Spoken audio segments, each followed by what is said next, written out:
سلام و شب و روزتون توی هر گوشه این کره خاکی که هستید بخیر. به سیمای آمریکای دیگر خوش آمدید. من روزبه مظهری هستم و برای نیم ساعت آیندهتون برنامه‌های متنوع رو تهیه کردیم که خودتون ببینید و لذت ببرید. We are Limelight Boxing from Washington DC and you are watching Inside USA on Voice of America. برای بودن یک مدل موفق در آمریکا چه شرایطی رو باید داشته باشید؟ در این قسمت برنامه با سام کاظمی، یکی از 10 مدل برتر آمریکا آشنا میشیم. اون از خاطرات و تجربیاتش در این کار با ما صحبت میکنه. من سام کاظمی هستم، متولد ایران تهران.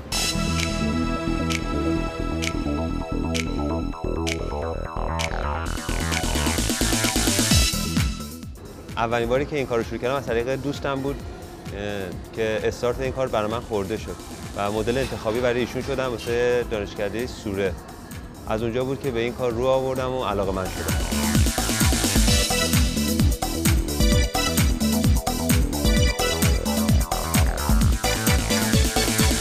توی ایران به صورت خیلی محدود بود این کار رو انجام میدادیم، یعنی تو آتلیه‌های خصوصی این کار رو انجام میدادیم.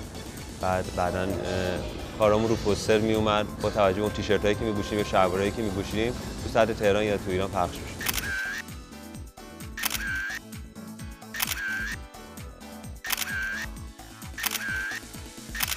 وارد شدن به این حرفه برای آقایون خیلی سخت‌تره، چون رقابت اصلی بین دختراست و اون دیزاینرها، اون طراحایی که لباس رو طراحی میکنن بیشتر اون کلکشنشون واسه خانوماست، واسه آقایون نیست.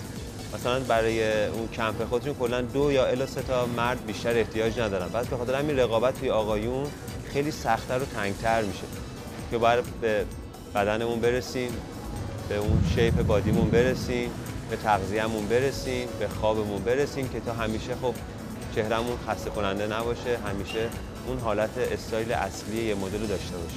وقتی که وارد آمریکا شدم توی چند ماه اول اصلا به این موضوع فکر نمی‌کردم.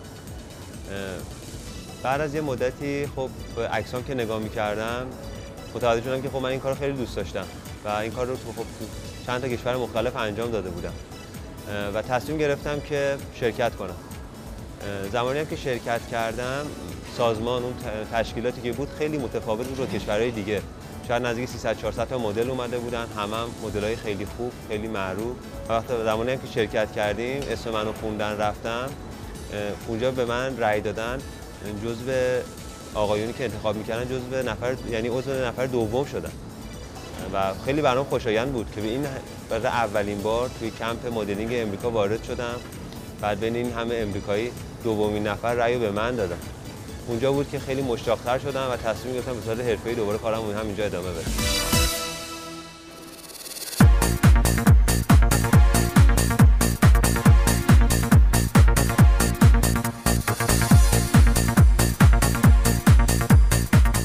با این تفاوت که همیشه همه میگن که خب ما ورزش می‌کنیم که سالم باشیم، من خونه اولم همین باشگاهه. بعد صبح تا شب تو همین جیم تمرین می‌کنم و اینجا به عنوان مربی خصوصی تو زمینه فیتنس مدلینگ، یا اون بهتره بگیم که خب پرورش مدلینگ. ایرانی‌ها خب استقبال می‌کنن، خب خیلی هم شاگرد خارجی هم دارن برای لاغر شدن، ایروبیک و همچنین کات کردن بدنشون یا اینکه به تناسب برسونن با هم کار می‌کنیم. و بعد از اینم که خب بچه‌ها کلاسشون تموم میشه من دیگه برای خودم شروع می‌کنم به کار کردن. یه 2-3 ساعت هم برای خودم کار می‌کنم.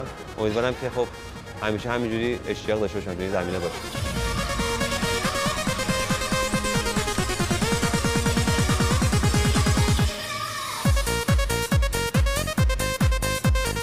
دوست دارم به عنوان یه مربی، به عنوان یه کسی که واقعاً مدلینگ رو داره جا میندازه بین کسی که دوست دارم، به خصوص تو کشورم ایران، چون ایران خیلی دوست دارم. دوست دارم به مردمش کمک کنم، حداقل کسی باشه که به صورت درست با توجه به علم مدلینگ این رشته رو بین مردم گسترش بده. دوست دارم اولین نفر من باشم.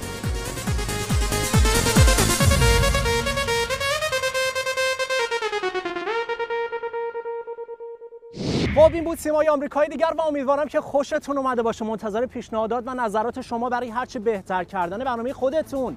سیمای آمریکا هستیم، برای ما ایمیل بفرستین. آدرس ایمیل ما simaiamerica@voanews.com. و به صفحه فیسبوک ما هم یک سری بزنید. آدرسون هستش www.facebook.com/ و یا خط مورب سیمای آمریکا. شب و روزتون خوش.